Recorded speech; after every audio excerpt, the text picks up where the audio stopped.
Hej alle sammen. For at finde ud af, om skyerne, som blev dannet over havet, indeholder salt, skal vi se, hvad der sker, når vi lader saltvand fordampe. Dertil har vi brug for flere ting. Vi har brug for en skål med helt almindelig vand, noget salt, som I har derhjemme, et stearinlys, en lighter for at tænde, og en ske. Først skal vi lige lave lidt saltvand. Vi drysser bare en helt ordentlig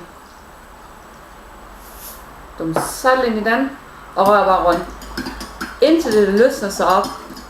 I kan se det, hvis der ikke er flere saltkorn hernede på bundet. Det tager ikke ret lang tid. Efter det tænder I lige for stearinlys, og pas på med det, at det ikke brænder jeres fingre. Så skal vi lige prøve. Ja, det er rigtig godt saltvand, som I kender ud af havet. Så tager vi bare sådan en lille bitte sluk saltvand op i skeen, holder den over stearinlys, venter at det begynder at koge, og vandet fordamper. Lad os se, hvad der sker. Her kan I tydeligt se, at vandet begynder at koge og fordampe.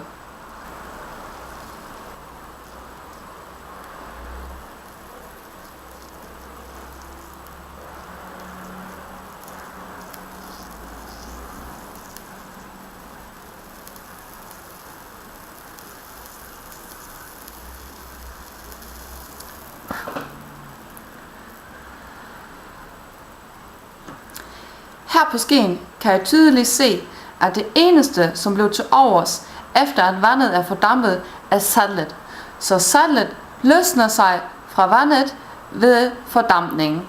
Så det er kun vand, som stiger som damp ud op i himlen og danner skyer, og saltet bliver nede i havet.